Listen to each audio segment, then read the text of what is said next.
ESPN 94.1 FM and AM 930 present The Drive.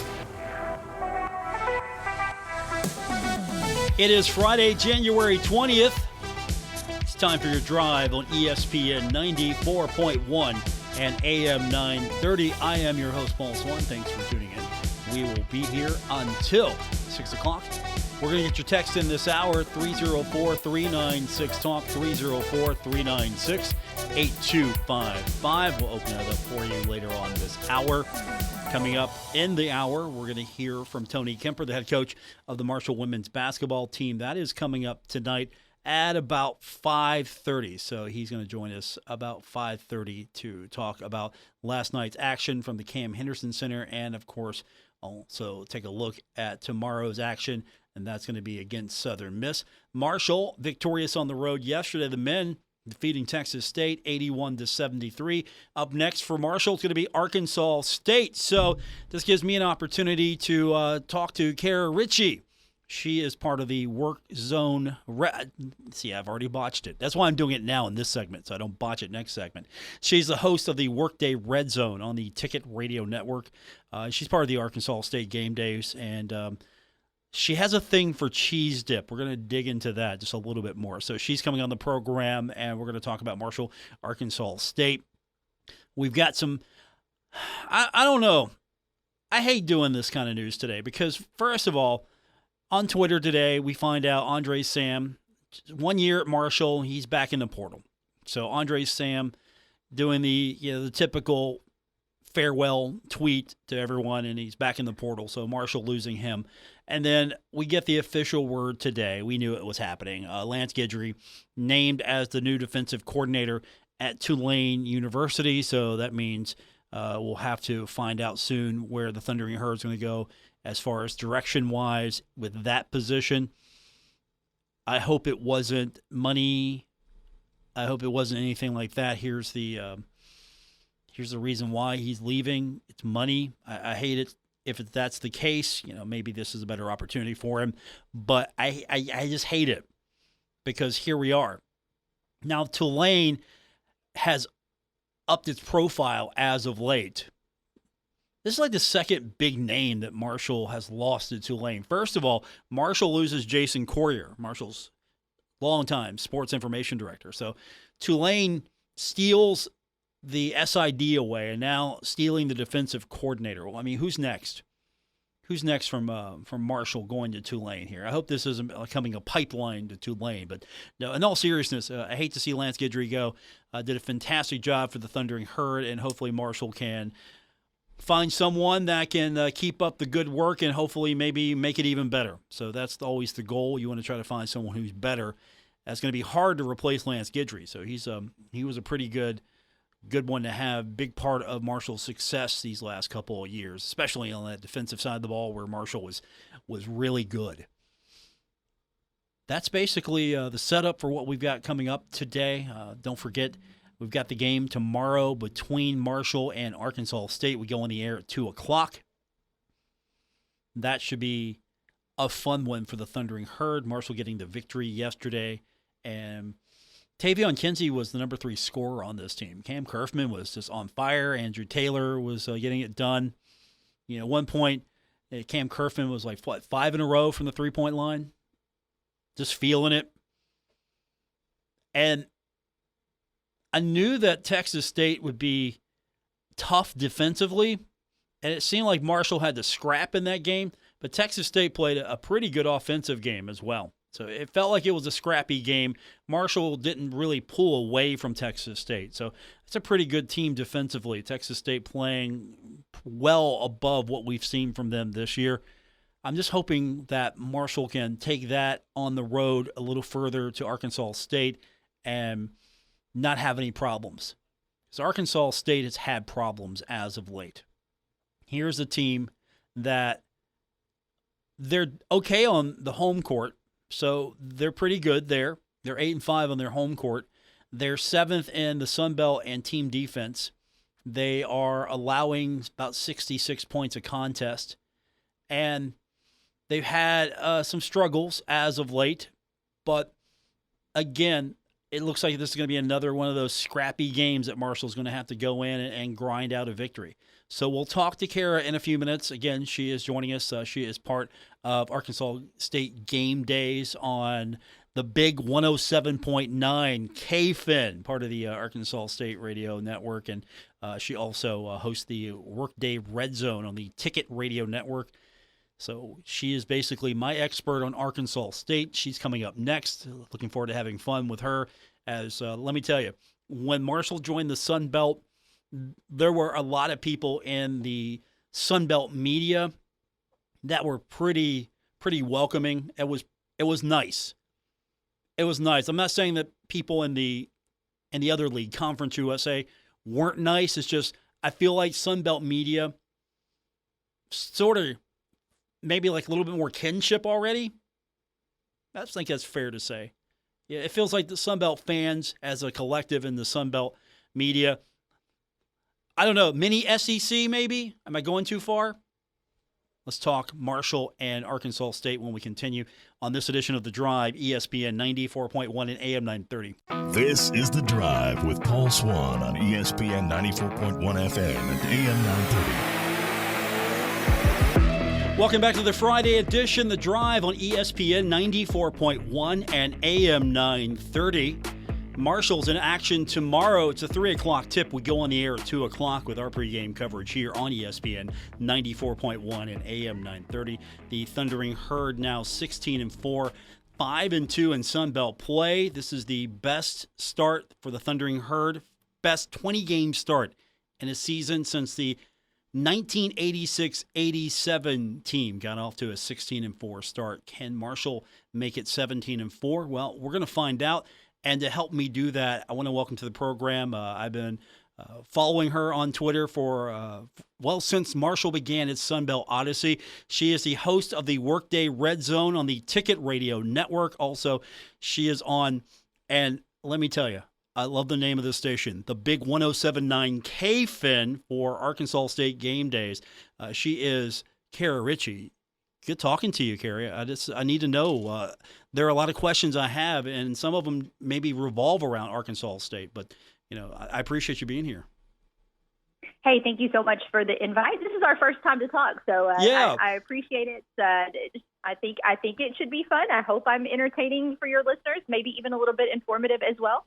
Well, remember we did a Twitter Spaces one time when everybody won big games in the Sun Belt. Yeah. That was a fun week. Yeah, that was a lot of fun. That was a great weekend across the Sun Belt. I wish that Arkansas State had been able to take a little more part in some of those good times during the football season. But that was an absolutely awesome weekend, and what was a part of, another really good year of Sun Belt football. So first of all, for those who maybe don't follow Kara, follow her on Twitter. Give her a follow because you don't just cover Arkansas State. You're on top of the Sun Belt. I found that fascinating how much that the Sun Belt media, before the new kids got there, you guys were like already all ganged up in a group here. So you're all over it when it comes not to just Arkansas State, but you keep your finger on the pulse of what's happening in the league a lot. I try to. It's been a lot of fun over these past few years to watch the league grow, especially the reputation now that the league has developed as a football league. Right at the end of its time as a 10-league conference, and then, of course, this year as a 14-team conference.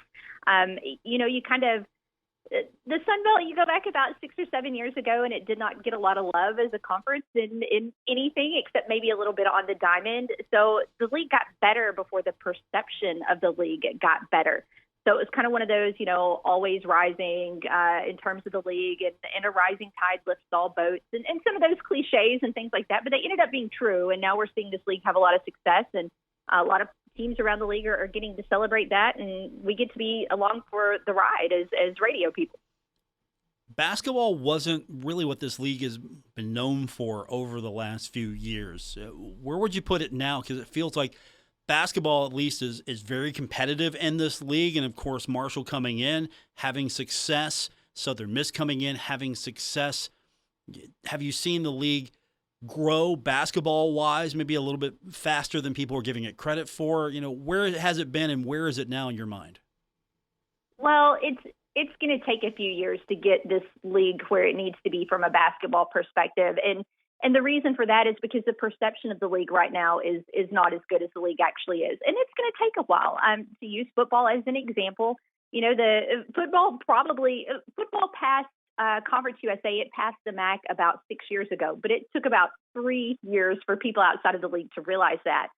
The league's still got a lot of work to do because right now it's probably going to be a one-bid league for the next several years. I do feel like it is deeper, and not just with the new additions. Obviously, Marshall is having a great year. Southern Miss is having a great year, but the Cajuns are having a great year, and some other teams as well that have been in the league for a little bit. So this league is going to have a few years where it gets the results, but does it get the accolades? And so it's going to be a little bit of a slower process than fans are going to want to deal with.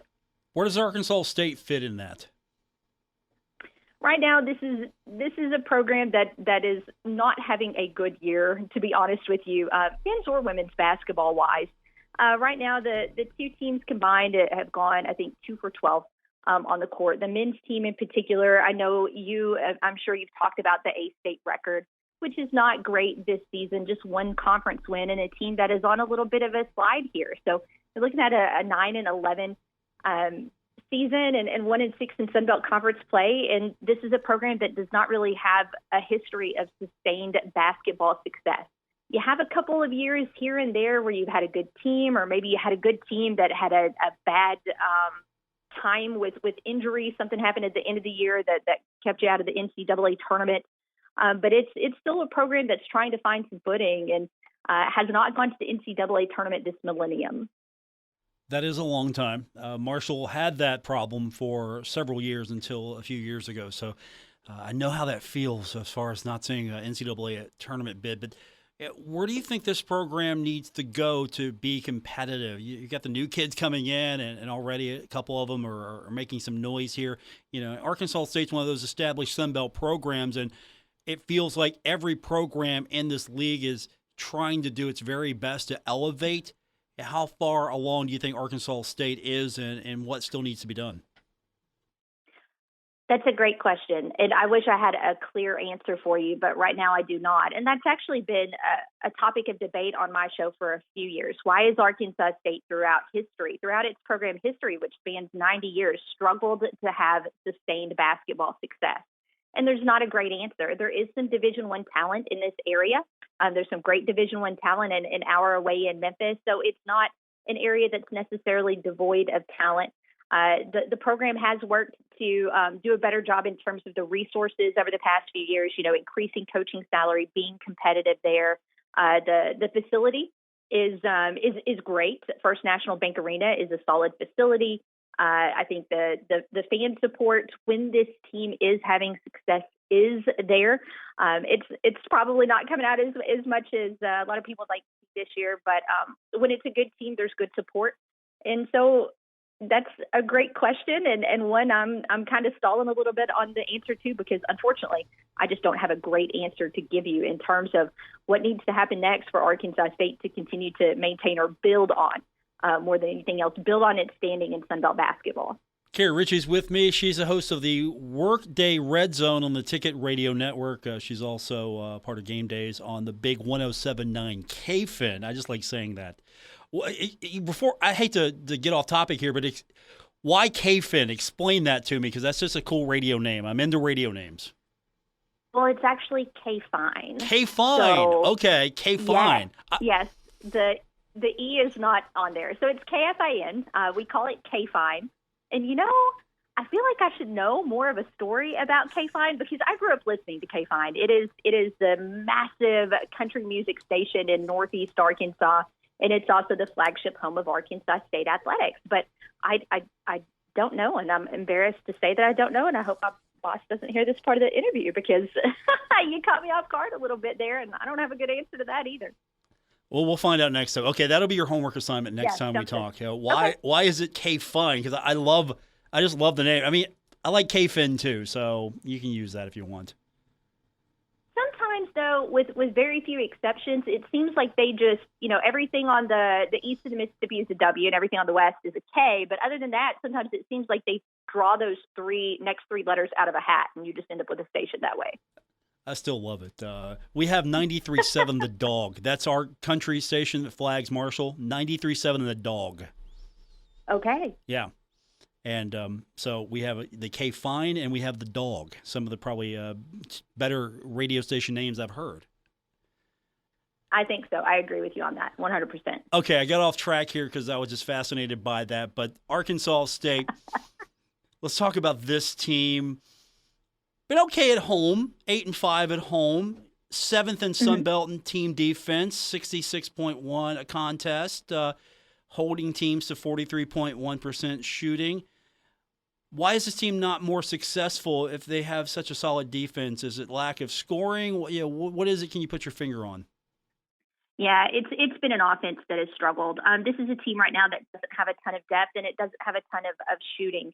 It's got a lot of really good role players, but this far into the season, there's yet to be that one guy that has emerged that has stepped up and made the big shot when the team needed the shot, whether that's, for a game-winning bucket or whether that's, when you're trying to withstand an opponent's run and you need a shot to get you out of that funk. A-State has not had that guy this year. And you're almost 2/3 of the way into the season. I don't know when that player is going to develop if they have not already emerged. This is also a situation where A-State is hurt a little bit by depth. There were some huge departures last year, statistically and leadership-wise as well, that have left a little bit of a void. And as you mentioned, the defense is fine. There's been plenty of games where A-State's defense has been enough to keep them in it or get them a win, but the points just haven't been able to come. They're kind of in a transitional mode with what they're trying to do defensively. Because of the lack of depth, everything was kind of slowed down a little bit on offense to begin the season and to begin conference play. But they've kind of decided to scrap that and just see if they can go a little bit faster and do a little bit of a better job putting points on the board. But I'm afraid depth is about to be just going to be almost too much or the lack of depth be too much for A-State to overcome and be able to play at the tempo that they want to play. Is Caleb Fields, who's scoring almost 12 a contest, is he pretty much the primary threat for Arkansas State? He's one of them. I mean, he's A-State's point guard. He is the team leader, and there's absolutely no doubt about it. But he's kind of more of the court, general in terms of being, the scorer that people need to keep an eye on. Terrence Ford has really emerged in that role. Now, he's normally a point guard as well, but it's Caleb Fields' duty on this team, and Ford has been a little bit more a scorer. The concern with Ford is that, one, he's young, he's a freshman, and, freshmen still make freshman mistakes, although I will say he hasn't made very many of those lately. But the big concern coming up for tomorrow's game with Terrence Ford is the fact that he rolled an ankle, I believe, at the end of the Louisiana game. So I have no idea what his status is for tomorrow. In the postgame last night, head coach Mike Bellato had not had an opportunity to talk with the trainer yet, so I haven't seen an update today. I have no idea what that means for tomorrow. But Terrence Ford has been playing about 30 minutes or even a slight bit more than that, a game. So if he's out tomorrow, that is huge, huge, huge for Arkansas State. Scoring-wise, Malcolm Farrington is the sharpshooter. He's the three-point guy. He could pick up some of that slack, but it would be a big blow if Ford is not able to go tomorrow. What's the answer for Tavion Kinsey? I mean, he has emerged as Mr. Sunbelt, it feels like, and we've been watching him do this for seasons at Marshall. He's averaging 21 points a contest. He's everything for the Thundering Herd. What's the answer for him, you think, for Arkansas State to maybe try to slow him down to try to stay in this game? I don't know. I hope he has a bad hot dog before tip-off. Okay, that's fair. I genuinely don't know. That's fair. He's just what an incredible player. I feel like right now there's a bit of a two-man race in terms of the Sun Belt Player of the Year between Kinsey, who, of course, is going to be in Jonesboro tomorrow, and in between him and Jordan Brown, who was in Jonesboro last night with the Raging Cajuns. I don't know what the answer is to stop Tavion Kinsey. I'm glad it's not my problem. But it is going to be it's another reason why if Terrence Ford is unable to play tomorrow night for Arkansas State, that it would just be a huge, huge, huge, huge concern. They're going to put Avery Phelps on Kinsey, who is a pesky defender. But, he's not going to be able to do that for 40 minutes without wearing down. Nobody is. So you need that help from Terrence Ford Jr. You need that help from Caleb Fields. So, again, I I don't have. Has anybody had an answer this season? I mean, goodness gracious, statistically, I don't know if many people have been able to solve that puzzle. I was thinking maybe Arkansas State would be the one. Maybe maybe this is the team that does it, figures it out. I mean, you can sign me up for that. I'm on board with it. I hope you've kind of manifested that by putting it out into the universe. So we'll have to see. Yeah, he's only third all-time leading scorer, third time all-time Marshall history, and he's and if he can keep averaging what he is averaging now, and about 12 games, that's 11 regular season games and a tournament appearance, he's probably going to be the all-time leading scorer at Marshall. So. So Arkansas State can maybe throw a monkey wrench into that tomorrow. It's a possibility. It is a possibility. How many years of Marshall basketball history would he end up, being number one in? What, 90, 100, more than that? Let's see. John Elmore broke Skip Henderson's record, which stood since the 80s, and so that was a few years ago. That was when Marshall made its NCAA run and then made its run into CIT and won that. So it's recent for that, but there haven't been, we haven't had this conversation since John Elmore, and before that, we haven't really had this conversation for a long time. So he's working his way up the list there for sure. Joining me on the program from the Workday Red Zone on the Ticket Radio Network, she does it all for Arkansas State on game days. She is Kara Richey. If you follow her on Twitter, she always has some of the best Twitter polls out there. Big snack advocate. I mean, where did that come from? Is that persona, or is that just real life bleeding into the social media? So my Twitter header right now says, "This is Kara Richey. She is the local sports commentator and advocate of snacks." Somebody sent me that. I don't know. I was tagged in that on Twitter. Excuse me, and I was like, I've had people call me worse than an advocate of snacks. I kind of like this. I'm going to embrace it. So yeah, just a regular old advocate of snacks is what I am. Fair enough. I was curious because as I'm trying to learn the league still, I'm trying to find out who's fun and who's not so fun. And you're in the fun column. That's obvious. Okay, yeah, I like it. You're in the fun. I mean, I'm still learning, so I can't put too many people in the not fun column just yet. So I don't know anyone from Texas State, so I don't know if those folks are fun or easy to get along with. The East Division, everybody seems really good so far. You're really one of the few people I've interacted from the West Division. The Georgia State, Georgia Southern folks were really nice. Where would you rank the Marshall people? Just as the new kids, how do we rank as a fan base and a media coming into the Sun Belt? I would put you guys in the fun group. Okay. One, it is clearly a passionate fan base, which is always huge because when you've got new people, you just want to be able to interact. You want to get to know them. So definitely put Marshall in the fun camp there. And I've had a fun conversation today with you. So you get to be placed in the fun camp as well. For the most part, just about anybody in the Sun Belt is in the fun camp. Don't call the Cajuns don't call the Cajuns Lafayette because they get in their feelings about that. And don't ever, ever, ever confuse Georgia State and Georgia Southern because they will hold a grudge for the rest of your life. Oh, I know that. I've seen their social media. State, not Southern. I get that. Oh, I see that. And of course, don't call App State Appalachian. Don't do that. I've learned that. Go look up the App State video hot if you haven't already. Okay, I can do that. Because they're technically a rival of Marshall since the Southern Conference days, and we're here to forward that. That's one thing we're here to forward: the App State rivalry. Are you saying like rivalry in air quotes right now? No. This was Marshall and App State back in the Southern Conference days. Oh, this was fun. It's great to be back in the league with them, and of course Georgia Southern were. At the time, they were the new kids coming into the Southern Conference, and they were pretty high on themselves, so they instantly earned the distinction of being a fan base and a team that Marshall loved to beat. So it's great to be in the Sun Belt with those two.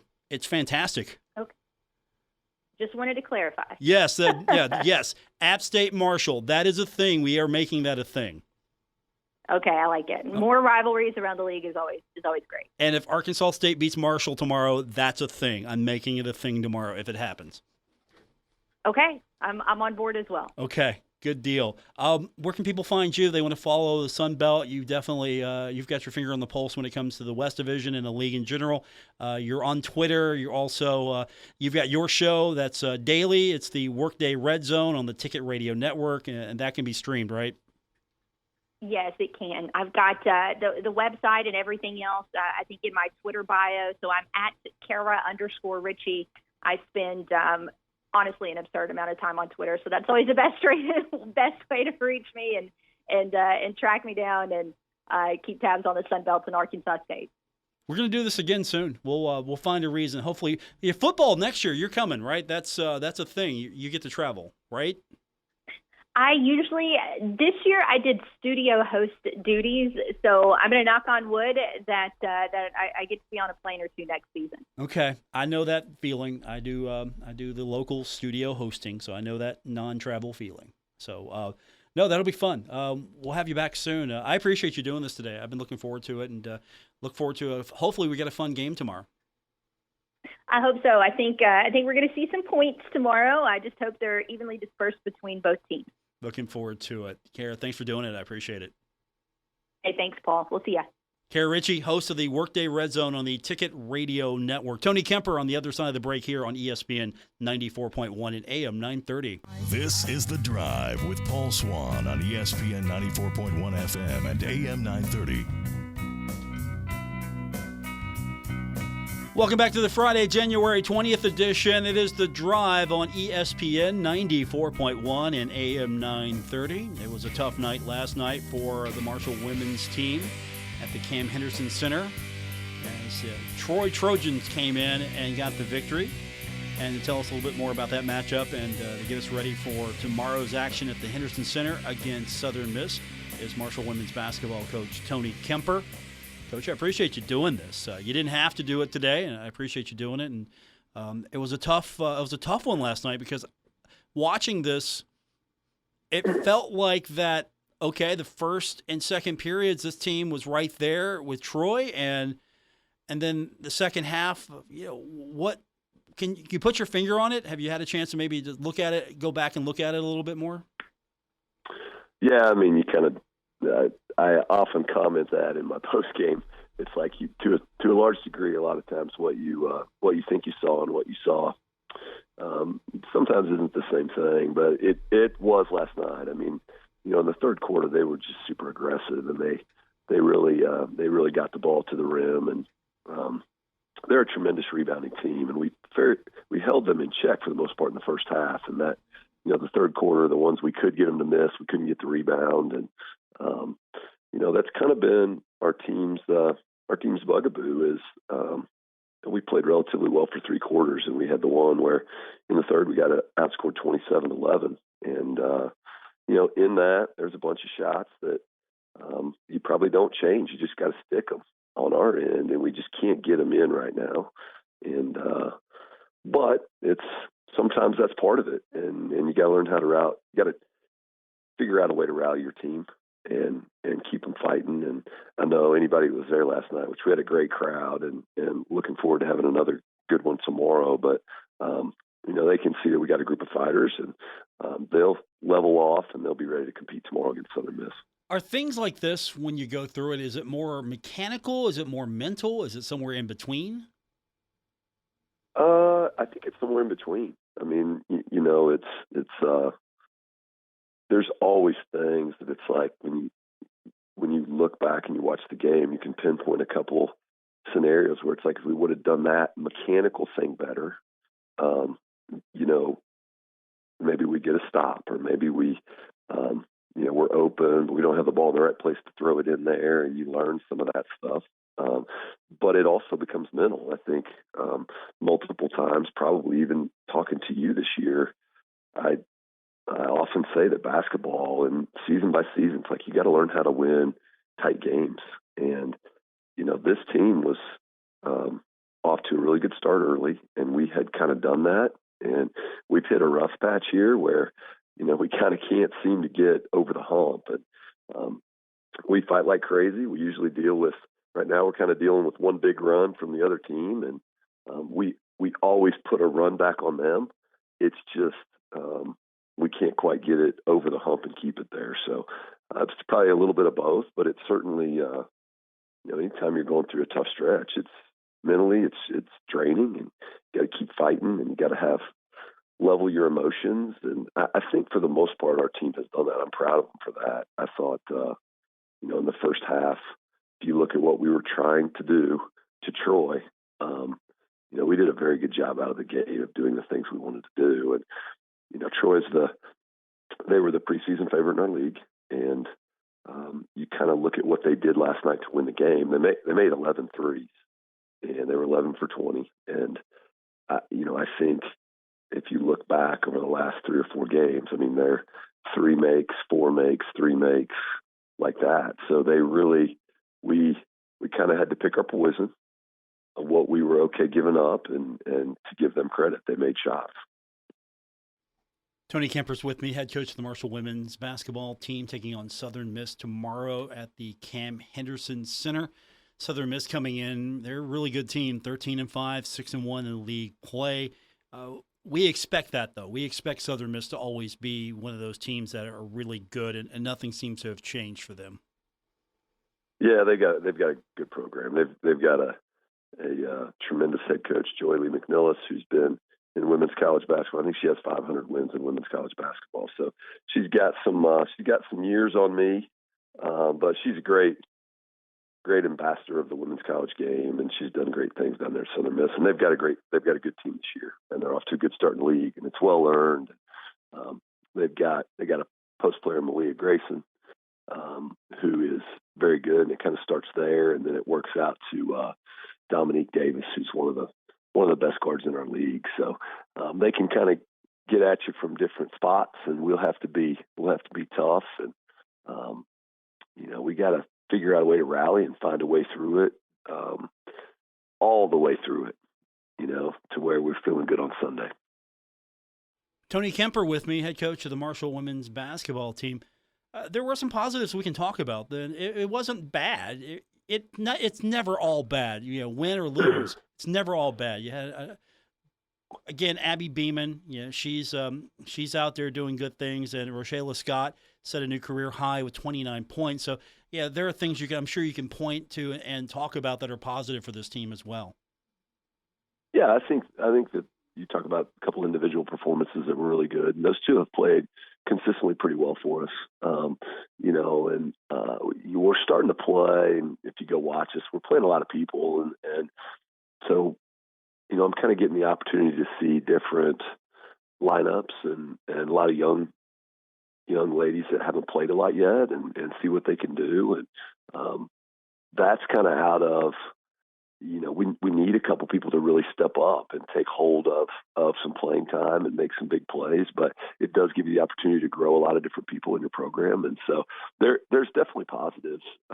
You're right. And it starts with just the overall spirit of our team. You can see that they've got character, and that's appreciated from my end. I enjoy coaching them. I enjoy trying to go through the process with them. And, I'm excited about hopefully the ability to quickly turn the page here. We got to have something good go on, and I think they understand that too. We got to get our chins up off the ground. I think the last couple practices we've really worked hard to try to get that done. And part of it is we've played really good teams here at home, so we haven't been able to come home and get well, so to speak.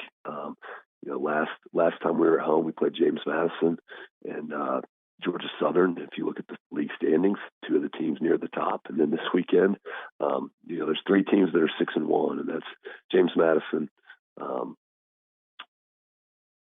Troy, and Southern Miss. So 3 of the 4 games at home have been at some of the best teams in the league. So we've got to find a way through that, though, and I'm excited about the opportunity to do so. Tony Kemper, my guest, head coach of the Marshall women's basketball team. All right, let's get really serious here. How big of a Bengals fan are you going to be if Kansas City wins on Saturday? How big of a Bengals fan Sunday will you be? Well, I think that we're scared of the Bengals, right? Isn't that the deal here? I mean, you guys are about the only people that we can't beat. So I like it. We kind of have Josh Allen's number, but Joey, we can't deal with him right now. So I think I'm letting you down easy there. I think I'm going for the Bills just because I don't want to see the Bengals. That's fine. All right, that's fine. Okay, that just you guys. It's out of respect that I do that, though. That makes it sweeter. When the Bills lose on Sunday, that just makes it sweeter for me. Well, we've got to deal with Trevor Lawrence first. I mean, he's 37-0 on Saturdays. Never been beat on a Saturday. So it could be the Bengals playing host to not Kansas City on something. Okay, not Kansas City. Cincinnati versus not Kansas City. Okay. And I think we understand that. Patrick's got to rally the troops. We got to get a big dub. Okay, I'll be thinking about you on Saturday in many ways, and then on Sunday, bring that hate. Just go ahead, bring it now. I want it all. Well, I will be quiet. You won't hear much from me, but I think when you look at the success, that there's kind of one team that we don't really have their number. That's you guys. So, what's 3 in a row, right? That is 3. 3 in a row to you guys. That is 3. I'm looking forward to 4, but it's okay.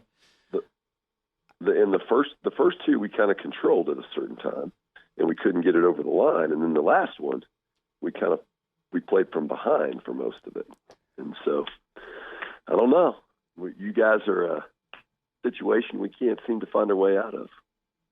That is Tony Kemper, who brought all this upon himself here, a season and a half ago? Was it? It was a season and a half ago. You brought this all on yourself. Yeah, I didn't think it was going to happen. I'm going to be honest with you. I was fairly confident going in there, but now we've been humbled a couple times, so we're not going to give any bulletin board material. I do think that those 3 teams, my NFL analysis, 3 teams are all pretty good.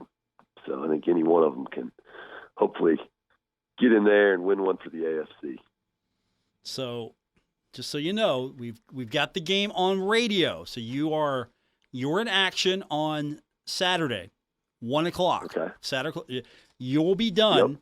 And then you can get in your car and you can drive home listening to 94.1 or AM 930. We'll have the game on the radio as you're driving home, and so everyone who wants to go to the game at the Henderson Center and then follow along with the football game afterwards can keep it right here. We've got the game. There you go. I like it. I'll be on 93.7 The Dog doing the Marshall men's game, but come on, everyone's going to be tuning into the Jags and the Chiefs. We know that. How about Coach D'Antoni and his guys, man? They're playing well. They are fun to watch. He's fun to watch, but that Kinsey kid's okay. He is. He's okay. I saw on Twitter today that Cam Kerfman is 18 for his last 31 from 3, which that would be helpful. That's pretty hot. That's a pretty good streak. He's okay. Yeah, he's okay. That Andrew Taylor guy is okay. I mean, they're okay. They're all right. And they've got it rolling. They're not terrible. They're fun to watch. Yeah. Yep. I hope it turns around for you tomorrow. We're looking forward to it. It's Marshall taking on Southern Miss. That should be a fun win, and it'll be at the Cam Henderson Center. So if you are anywhere in the vicinity tomorrow, you have a few hours, go check out the Herd and give them some support. We'll do it again next week, Coach. Looking forward to it. Thanks, Paul. See you. Tony Kemper, head coach of the Marshall women's basketball team. We'll wrap this one up when we continue on today's edition of The Drive on ESPN 94.1 and AM 930. This is The Drive with Paul Swann on ESPN 94.1 FM and AM 930. We are wrapping it up on today's edition of The Drive here on ESPN 94.1 AM 930. Marshall's in action tomorrow, taking on Arkansas State. Now, I got to clarify schedules here. I got to make sure everyone knows and that I'm expressing it correctly. If you want to listen to the game tomorrow, it's going to be on 93.7 The Dog, because we have the divisional playoff series schedule. Jacksonville taking on Kansas City, and then it's going to be New York and Philadelphia. That's on Saturday. That's going to be here on ESPN 94.1 and AM 930. So I just want to make sure that I'm saying it correctly, and I'm clarifying that that if you want to listen to tomorrow's Marshall game, that's going to be on 93.7 The Dog. Football on ESPN 94.1 and AM 930.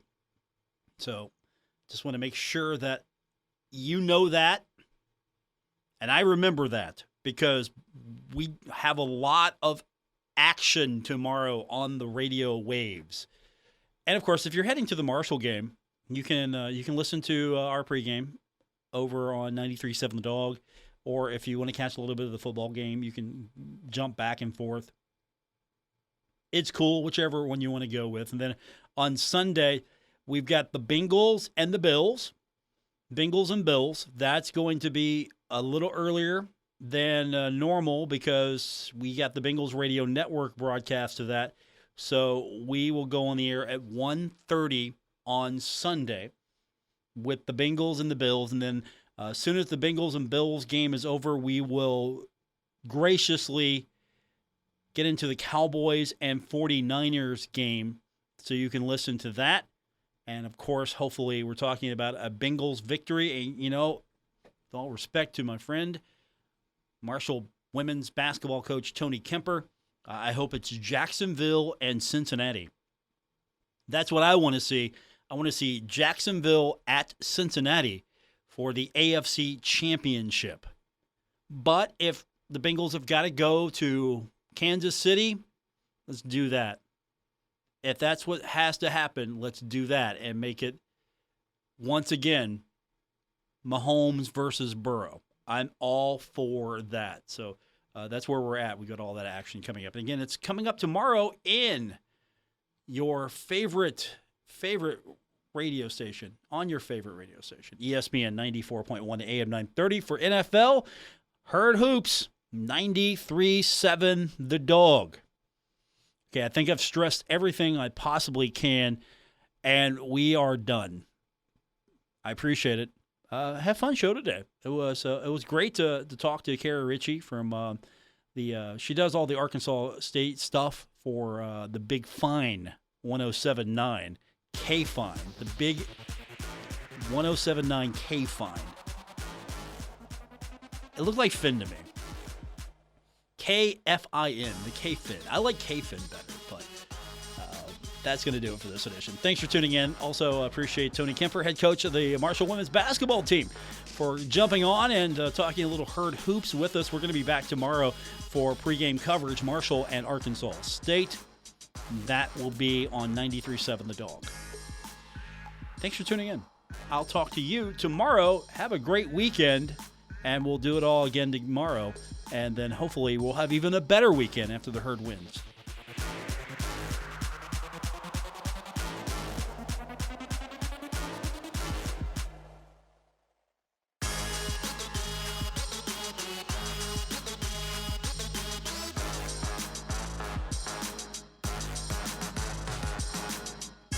WRBC Huntington, W227BS Huntington, your flagship home of the Marshall Thundering Herd and The Drive with Paul Swann, ESPN 94.1 FM and AM 930.